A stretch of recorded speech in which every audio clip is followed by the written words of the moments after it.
기아 상태나 배가 고플 때는 인체를 구성하는 60조 개의 세포 하나하나에서 유해 물질이 분해되고 오래된 단백질은 새로운 단백질로 재생되어 세포가 다시 태어나고 있다고 봐도 좋을 것이다.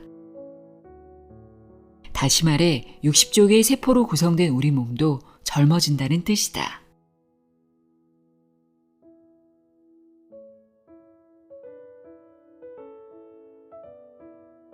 안녕하세요. 나의 소리책갈피 소리내어 읽다입니다. 오늘은 공복이 수명을 연장하고 치매를 예방하는 데도 효과적이라고 이야기하는 책입니다. 생강의 힘, 노화는 세포 건조가 원인이다 등으로 여러 번 소개했던 저자죠. 이제는 이 저자의 이름이 꽤나 익숙해졌는데요. 동양의학과 서양의학에 대한 폭넓은 지식과 임상 경험을 가진 의학 박사, 자연의학계의 명의로 잘 알려진 이시하라 유미의 65세부터는 공복이 최고의 약이다 입니다. 저자가 쓴 책에 공통적으로 나오는 내용이 공복 상태가 면역력을 높인다는 겁니다. 배부르게 먹으면 면역력이 떨어진다는 건데요. 특히 나이 들수록 기초 대사량과 활동량이 떨어지기 때문에 식사량을 줄이는 소식과 공복이 건강 수명을 늘리는 데 도움이 된다고 주장합니다. 이 책에는 공복과 소식이 왜 중요한지, 시니어의 식사량은 어느 정도가 적당한지, 왜 먹지 않을수록 배설이 잘 되는지 등을 설명하고 있습니다. 그럼 지금부터 이시하라 유미의 65세부터는 공복이 최고의 약이다. 내용의 일부를 읽어드립니다. 귀 기울여 들어보세요.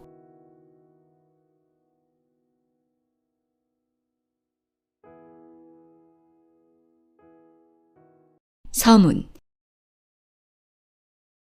2022년 평균 수명은 남성 81.47세, 여성 87.57세로 길어졌고 요즘에는 100세 인생이라는 말도 일상적으로 쓰인다. 그러나 돌봄을 받거나 병상에 눕지 않고 스스로 일상생활을 할 수 있는 기간을 뜻하는 건강수명은 남성이 72.68세, 여성은 75.38세로 평균 수명보다 훨씬 짧다. 70세부터 새로운 것을 시작해도 간병을 받지 않고 할 수 있는 기간은 고작해야 3년에서 5년이라는 말이다. 따라서 정년 퇴직하고 연금을 받기 시작하는 65세부터 이 책에서 소개하는 공복 건강법을 시작하면 시간적 여유가 있으니 더 오래 실천할 수 있고 건강 수명과 평균 수명을 모두 연장할 수 있을 것이다. 우리는 학창시절에는 공부와 동아리 활동, 대학 입시 등으로 스트레스를 받고 사회에 나가서도 일과 주택담보대출 상환, 육아, 교육, 인간관계 등으로 몸과 마음에 큰 부담을 느끼며 살아간다. 거기서 해방되는 나이가 65세다. 65세부터는 의무감이나 강요가 아닌 자유롭고 여유로운 삶을 누리길 바란다. 1974년 핀란드 헬싱키에 거주하는 40에서 55세 기업관리직 남성 1222명을 대상으로 추적 조사를 했다. 고혈압이나 고콜레스테롤 등 심혈관계 위험 요인이 있긴 하지만 그 시점에서는 아프지 않은 사람들이었다. 그중 612명은 5년간 정기적인 건강검진, 영양상태 점검, 운동 권장, 담배, 술, 설탕, 염분 섭취 제한 등의 지도를 받았고 필요에 따라 고지혈증, 고혈압 약도 처방받았다. 그 후 1989년까지 연일의 검사를 권고받았다. 나머지 610명에게는 목적을 알려주지 않고 정기적으로 건강조사표에 건강상태와 생활습관만 기재하게 했다. 그들에게는 약 처방도 하지 않았다. 1989년 두 그룹을 조사했더니 개입그룹이 비개입그룹보다 고혈압, 심장질환 사망률을 비롯해 암 사망률 및 자살수를 포함한 전체 사망률이 더 높았다. 예상과는 전혀 딴판인 결과였다. 프랑스 주간지는 이 연구 결과를 바탕으로 핀란드 증후군이라는 용어를 만들어냈다. 이것은 식생활과 생활에 대한 세세한 간섭이 스트레스를 유발하고 면역력을 떨어뜨리며 질병을 일으킬 수 있다는 것, 반대로 본능에 따라 자유롭게 생활하는 것이 면역력을 높이고 질병을 예방한다는 점을 시사한다.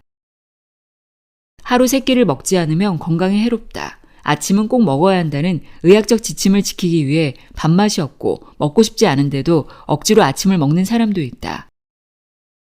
그 결과 일본에는 고지혈증, 고혈당, 과체중 등 노풀꼬나 넘칠 과가 붙는 과식병이 만연하다. 인류 300만 년의 역사는 어떤 면에서 공복의 역사다. 인간은 가뭄, 홍수, 산불, 화산 폭발, 지진 등으로 식량을 충분히 얻지 못해 굶주려야 했다.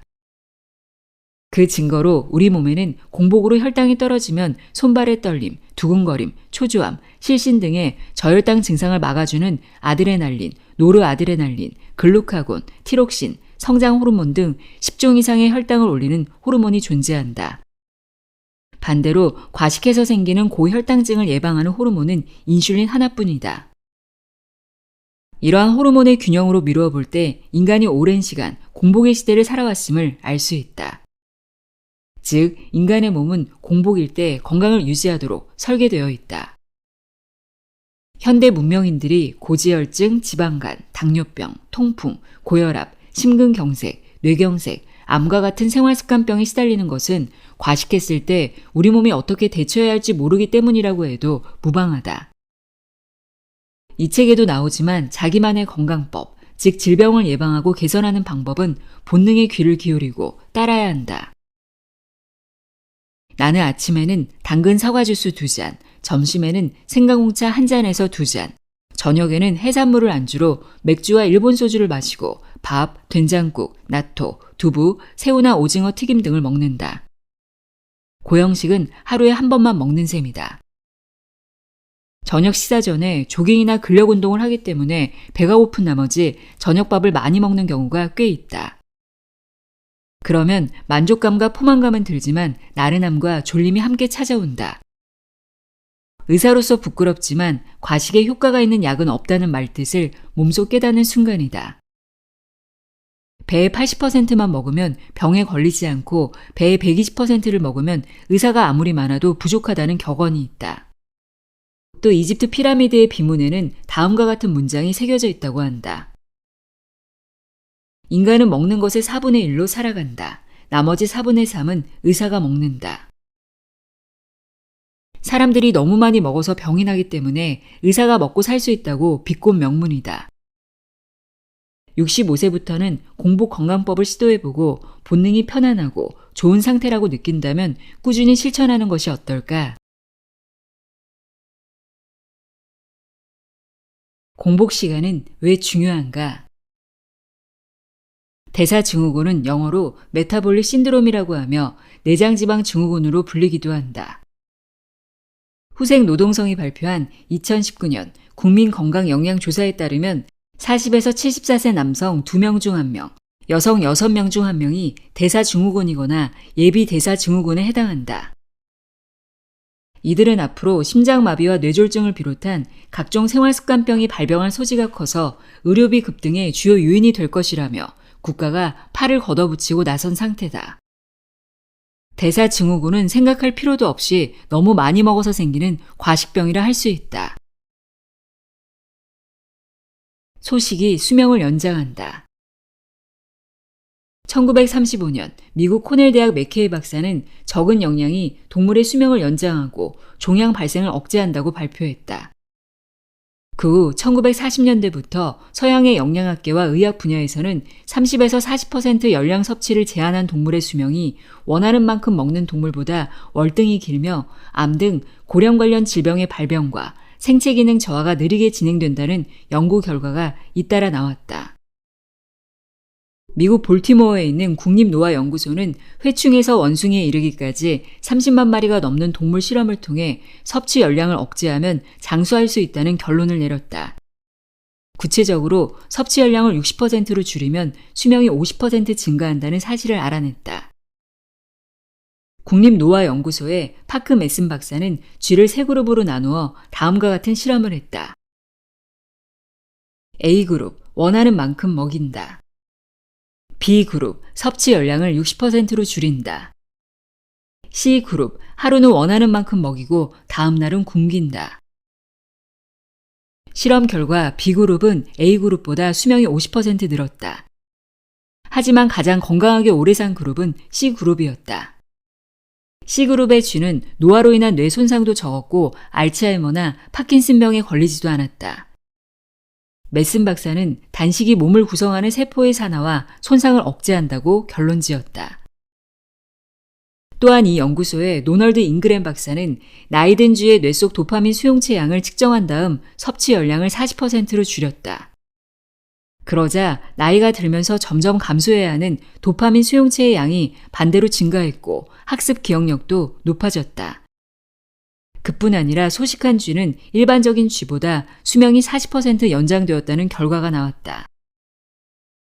양계학에는 강제 환우라는 용어가 있다.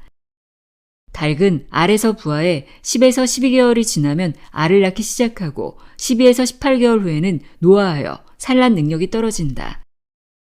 예전에는 폐계로 취급하며 양계장에서 내보냈지만 한 농학 박사의 제안으로 산란 능력을 잃은 노개에게 2주간 물만 섭취하게 했더니 오래된 깃털이 빠지고 새 깃털로 바뀌면서 그 후 12에서 18개월 동안이나 알을 낳았다고 한다. 이를 양계학 용어로 강제 환우라고 하며 지금은 일본의 모든 산란용 닭은 일정한 시기에 금식을 시킨다고 한다. 일본 약학회 잡지 팔마시아에는 스페인 마드리드 요양원에서 하루에 1800kcal 를 섭취한 그룹과 하루 걸러 단식을 한 그룹을 비교해보니 격일로 단식을 한 노인들이 훨씬 오래 살았다는 기사가 게재되기도 했다. 2016년 10월 3일 노벨 생리의학상을 수상한 도쿄 공업대 명예교수 오스미 요시노리 박사는 영양 결핍으로 기아 상태에 빠진 세포가 생존하기 위하여 자신을 먹는 자가포식 작용을 밝힌 공로를 인정받았다. 자가포식 작용은 크게 세 가지로 나뉜다. 1. 세포 내 영양 재사용. 2. 세포 내 불필요한 물질을 분해하여 청소하는 정화작용. 3. 세포 안에 들어온 바이러스 등 병원체와 유해물질을 분해해 세포를 보호하는 방어작용. 평소에는 잠자코 있다가 세포가 영양 부족으로 기아 상태에 빠질 때 자가포식 스위치가 켜진다. 따라서 기아 상태나 배가 고플 때는 인체를 구성하는 60조 개의 세포 하나하나에서 유해물질과 병원체가 분해되고 오래된 단백질은 새로운 단백질로 재생되어 세포가 다시 태어나고 있다고 봐도 좋을 것이다. 다시 말해 60조 개의 세포로 구성된 우리 몸도 젊어진다는 뜻이다. 나구모 클리닉의 원장인 나구모 요시노리는 실제 나이보다 수십 년 젊어 보인다고 하여 안티에이징으로 유명한데 그 또한 일일 일식을 실천하고 있다. 나구모 의사는 이렇게 말했다. 공복 상태일 때는 회춘 호르몬으로도 불리는 성장 호르몬이 뇌에서 많이 분비된다는 사실을 알게 되었습니다. 또한 지방에서 아디포넥틴이라는 장소 호르몬이 나와 회춘이 불가능하다고 하는 혈관을 젊어지게 합니다. 이처럼 일일 일식을 실천하는 사람들은 몸 상태가 좋고 병에 걸리지 않는다는 사실을 자신의 경험을 바탕으로 이야기했다.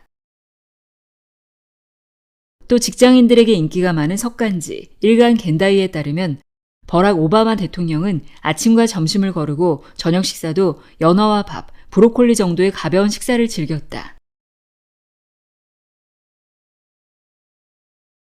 일일 일식의 놀라운 사례.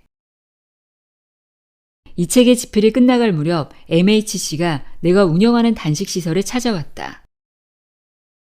선생님의 책을 읽고 작년부터 아침에는 당근 사과 주스 2-3잔, 점심에는 생강홍차 1-2잔, 저녁에만 일반식으로 일일 일식을 실천했더니 88kg인 몸무게가 70kg으로 줄었고 600mg이나 됐던 중성지방이 100mg 미만으로 감소해 몸과 마음이 정말 가뿐하고 편안해졌습니다. 내 뜻이 이루어진 듯해 가슴이 벅차던 참에 육상 전문 월간지인 러너스로부터 취재 요청이 들어왔다.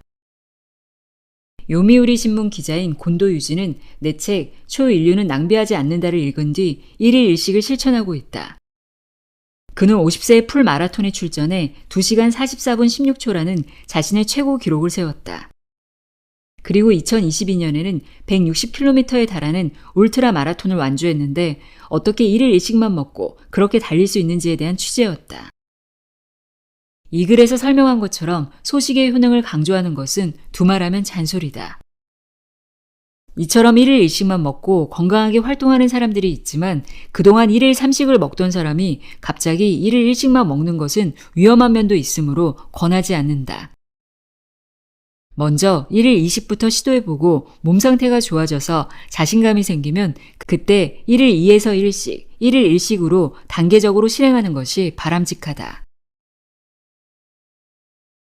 피타고라스와 석가모니도 과식의 위험성을 설파했다. 역사를 돌이켜보면 과식을 경계하며 살아간 위인이 많이 있다. 여기서 몇 명을 소개해보자. 피타고라스 정리로 유명한 고대 그리스 수학자이자 철학자인 피타고라스는 과식만큼 해로운 것은 없다. 인간의 병은 적당하지 않은 음식과 과식에서 온다. 해로운 음식을 피하고 되도록 적게 먹어라. 그러면 내 몸도 튼튼해지고 정신이 맑아지며 질병의 신도 너를 어떻게 할 수 없을 것이다 라고 입버릇처럼 말했다고 한다. 그 자신도 배아가 들어간 검은 빵, 채소, 꿀 정도의 가벼운 식사를 1일 20밖에 먹지 않았다. 육식도 하지 않아 일설에는 당시 매우 장수한 편인 80세까지 살았다고 한다.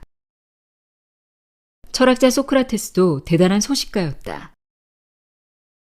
공자왈로 시작하는 논어로 유명한 공자도 남루한 옷과 음식을 부끄러워하지 말라, 입에 맞는다고 많이 먹지 말라고 했다. 예수 그리스도도 몸을 위해 무엇을 먹을까, 무엇을 마실까, 무엇을 입을까 염려하지 말라는 말을 남겼다. 석가도 모든 질병은 숙식을 근본으로 한다고 했다. 여기서 숙식은 먹음, 과식을 뜻한다. 소식으로 발명을 계속한 에디슨. 축음기와 활동사진을 비롯해 1000가지가 넘는 발명을 한 미국의 토머스 에디슨도 빵, 채소, 과일, 가끔 생선을 먹는 정도로 소박하고 적은 양의 식사를 했다고 한다. 어떤 사람이 에디슨에게 어떻게 그렇게 멋진 발명품을 만들어낼 수 있나요? 머리가 참 좋으신가 봐요. 라고 물었다고 한다. 그는 이렇게 대답했다. 머리는 누구나 똑같아요. 생각하면 발명할 수 있는 거죠. 그러자 다시 이런 질문이 던져졌다. 바쁘실 텐데 어떻게 생각할 시간을 내시나요? 그는 사람은 8시간 동안 잠을 잡니다. 잠을 자지 않으면 생각할 시간이 많아요. 라고 답했다. 마지막으로 어떻게 하면 잠을 안 잘 수 있을까요? 라는 질문에 사람은 먹으니까 졸리는 거예요. 라는 대답이 돌아왔다고 한다. 누구나 음식을 먹었더니 졸렸던 적이 있을 것이다. 이것은 음식물을 소화하기 위해 혈액이 위장에 모여 뇌에 있는 혈액이 적어지기 때문이다. 과식하면 몸이 나른해지는 것도 같은 이유로 뇌와 손발 근육에 대한 혈류가 나빠져서 일어나는 증상이다. 과식하면 당연히 콜레스테롤, 중성지방, 당 등의 영양소가 혈액에 증가한다. 그뿐 아니라 요산, 젖산, 피로부산 등 노폐물도 함께 증가한다. 그런 과도한 영양소와 노폐물을 연소 처리 배설하려면 간장과 신장 등의 해독 기능을 하는 기관이 혹사당하고 지칠 수밖에 없다. 수면은 해독 기관을 비롯한 여러 기관의 피로를 푸는 수단이다. 그래서 과식을 하면 잠이 온다. 나와 당근 사과 주스 단식 시설. 나는 28세부터 48세까지 아침에는 당근 사과 주스 2잔, 점심은 삶은 메밀국수에 마집을 얹은 도로로 소바, 저녁은 내가 좋아하는 해산물을 안주 삼아 맥주와 일본 소주를 마시고 일식 위주의 식사를 했다. 1995년부터 매월 1회에서 2회 TV 인기 프로그램에 출연하면서 이름이 좀 알려지게 되었다. 그러자 도쿄에 있는 내 병원에 점심시간에 2-3개의 잡지사나 출판사분들이 취재차 방문하는 일이 늘었고 그 탓에 내가 좋아하는 도로로 소바를 먹을 수 없게 되었다. 나는 취재기자나 편집자와 함께 뜨거운 홍차에 간 생강과 흑설탕을 넣은 생강홍차 1-2잔으로 점심을 때워야 했다. 즉 1일 일식이 된 것이다. 처음에는 배가 많이 고플 것이라고 생각했지만 공복감도 거의 없고 오히려 오후 업무에 집중할 수 있었다. 일주일에 4일, 회당 1시간 하는 조깅이나 주 2회 50에서 100kg의 역기를 들어올리는 벤치프레스와 스쿼트 등의 근력 운동을 할 때도 전혀 지장을 받지 않았고 체력 저하도 없을 뿐더러 오히려 몸이 가벼웠다. 이후 25년 넘게 아침은 당근 사과 주스 2잔, 점심은 생강을 넣은 홍차 1-2잔, 고형물 섭취는 저녁 식사에 한 번만 하는 일일 일식 생활을 이어가고 있다. 그동안 감기에 걸리거나 병에 걸려 앓아놓은 적은 한 번도 없었다. 74세인 지금도 1년 365일 도쿄의 병원과 이지고원에 있는 당근 사과주스 단식시설에서 진료를 보고 강연을 하며 쉬지 않고 일하고 있다. 게다가 매주 월요일은 당근 사과주스 2잔을 아침, 점심, 저녁 총 6잔, 생강탕을 총 2-3잔 마시는 1일 단식을 하고 있으니 일주일에 6번만 고형식을 하는 셈이다. 말하기 부끄럽지만 나는 극단적으로 편식이 심하다. 고기, 생선, 달걀, 우유, 버터, 마요네즈를 싫어하고 먹지도 못하며 동물성 식품은 새우, 게, 오징어, 문어, 조개 등 어패류와 치즈밖에 먹지 않는다. 자연히 외식이나 회식은 이탈리아 요리나 스페인 요리 등 지중해식을 고른다. 그러면 단백질 섭취는 어떻게 하시나요? 친구와 진, 환자들이 이렇게 물으면 골격과 몸집이 큰 코끼리와 기린, 소, 물소는 뭘 먹고 살까요? 풀이죠. 탄수화물을 이용해 장과 간장에서 단백질과 지방을 쉽게 만들 수 있습니다. 우리 인간의 치아는 32개 중 4개만 육식용이고 나머지는 곡물과 채식용이에요. 사람의 장과 간장은 탄수화물로 단백질과 지방을 합성하는 능력이 있답니다. 라고 대답한다. 시니어의 식사량은 많다, 적다? 60세에서 80세 사이의 사람들은 얼마나 많이 먹을까? 60에서 80세 사람들은 의외로 음식을 많이 먹는다. 하지만 기초 대사량과 활동량은 20에서 40세에 비해 감소하므로 과식하고 있다고 봐야 한다. 그런 이유로 56세 이상 고지혈증 환자의 진료율이 증가하는 것이다.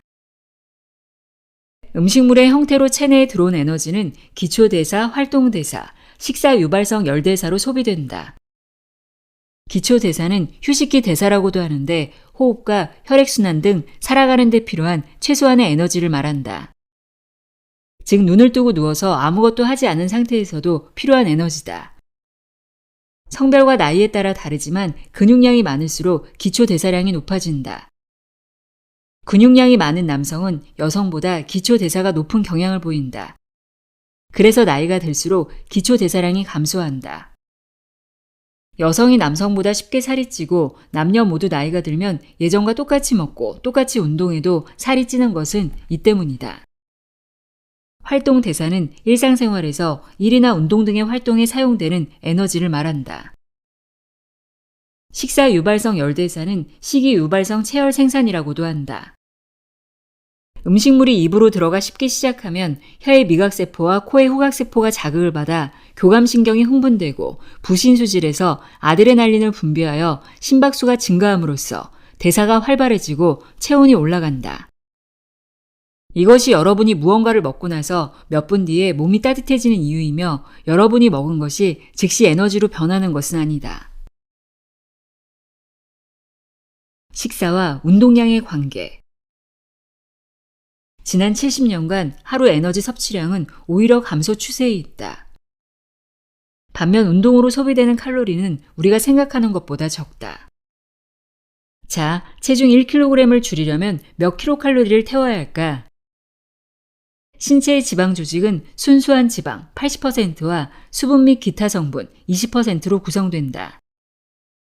지방 1g은 9kcal이므로 체지방 1kg, 1000g을 연소하려면 9 곱하기 1000 곱하기 0.8은 7200kcal를 소비해야 한다. 예를 들어 한 달에 2kg 감량을 목표로 한다면 7200 곱하기 2, 14400kcal를 소비해야 한다. 한 달을 30일로 잡으면 1100 나누기 30, 480kcal. 그러면 하루에 밥 3공기를 줄여야 한 달에 2kg을 감량할 수 있다는 계산이 나온다. 42.195km 풀 마라톤을 2시간 30분 만에 완주하면 에너지 소비량은 약 2400kcal에 달하기 때문에 단순 계산하면 풀 마라톤을 한 달에 3일은 뛰어야 체중이 1kg 줄어든다. 그런데 이 수치는 운동하는 동안 소비되는 에너지의 양에 불과하다. 운동을 마친 뒤에도 근육세포가 활성화되어 있어서 기초 대사량 증가로 이어진다. 따라서 운동을 통한 칼로리 소비는 단순 계산 플러스 알파 칼로리라고 생각해야 한다.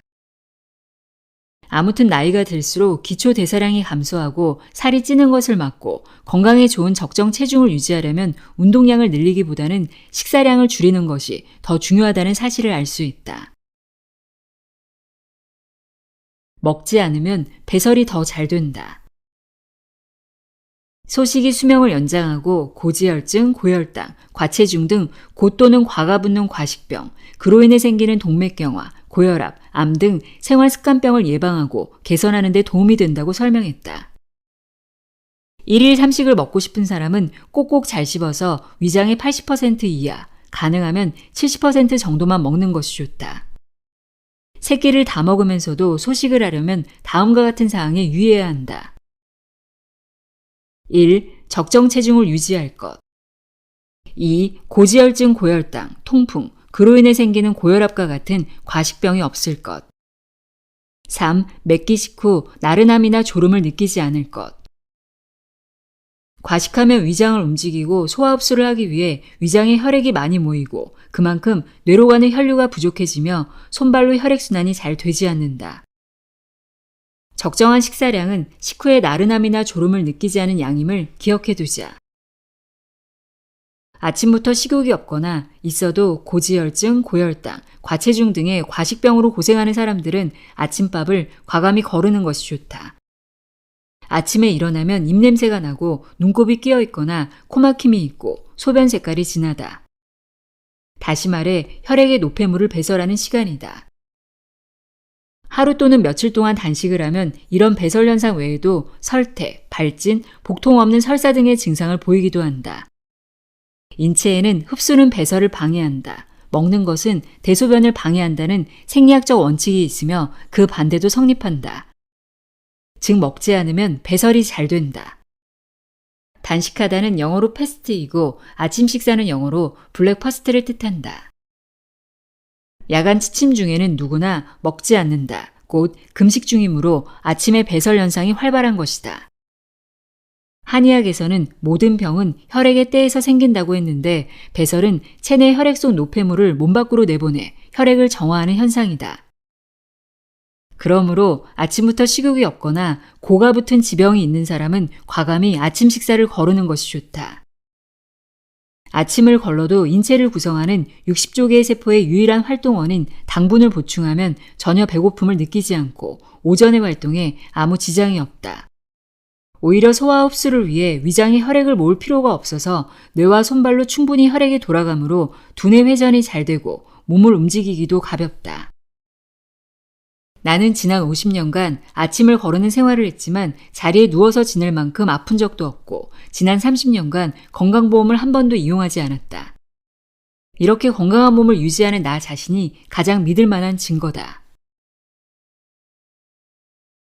저자식 1일 2식 소식 생활. 지금까지 1일 3식의 식사를 해온 사람에게는 다음 메뉴를 추천한다. 아침 식사. 당근 사과 주스 2잔. 당근 2개, 사과 1개를 다져서 주서로 주스를 만든다. 또는 따뜻한 홍차에 생강 간 것 또는 분말과 흑설탕 또는 벌꿀을 원하는 만큼 넣은 생강 홍차 2잔. 또는 당근 사과 주스와 생강 홍차를 각각 한두 잔씩. 이렇게 해서 당분과 비타민, 미네랄을 섭취할 수 있다. 점심 식사. 메밀국수, 우동, 파스타, 피자, 밥 등을 졸리거나 나른해지지 않을 만큼만 먹는다. 저녁 식사. 좋아하는 음식을 뭐든지 먹어도 된다. 자신이 맛있다고 느끼면 술도 마실 수 있다. 낮에 배가 고플 때는 꿀이나 흑설탕을 맛보거나 홍차에 넣어서 먹거나 초콜릿을 먹어서 당분을 보충하면 공복감을 쉽게 극복할 수 있다. 공복감은 혈당이 떨어졌을 때, 포만감은 혈당이 상승했을 때 뇌의 공복 중추와 포만 중추가 알아차리는 감각이기 때문이다. 치매에는 공복이 효과적이다. 나이가 들면서 해마에 침착되어 치매를 일으키는 아밀로이드 단백질과 타우 단백질이 공복으로 인한 자가포식으로 제거된다는 사실도 밝혀졌다. 또한 공복 상태가 되면 해마부의 혈액순환을 좋게 하는 그렐린이라는 호르몬이 위에서 분비되어 기억력과 뇌 기능을 향상시키고 치매를 예방한다는 효과가 입증되었다.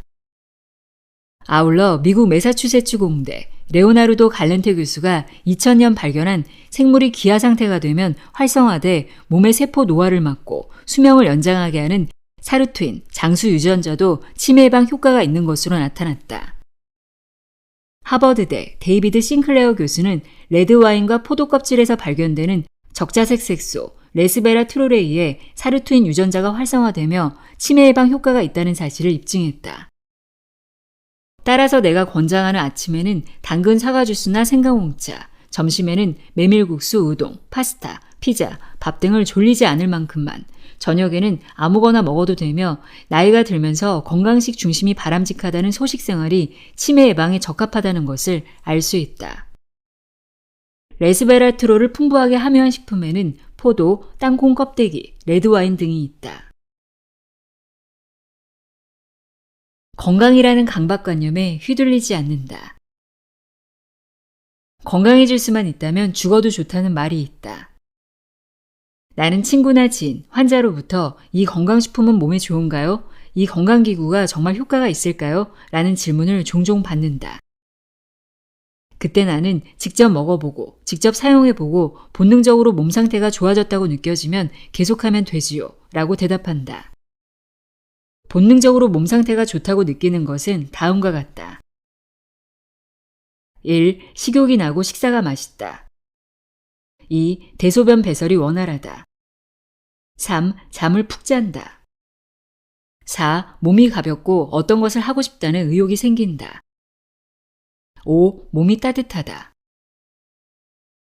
건강을 유지하기 위한 기본은 몸은 많이 움직이고 느긋하게 목욕을 하고 꼭꼭 씹어서 먹고 몸을 따뜻하게 하는 것, 하루 중 몇 번, 최소한 한 번은 공복인 시간을 만드는 것이 건강보조식품과 건강기구 없이도 손쉽게 할 수 있는 건강법이라고 확신한다.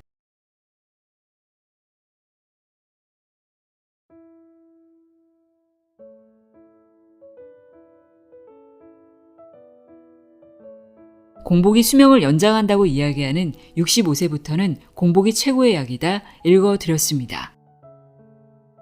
적게 먹을수록 확실히 집중력도 높아지고 몸도 가볍더라고요.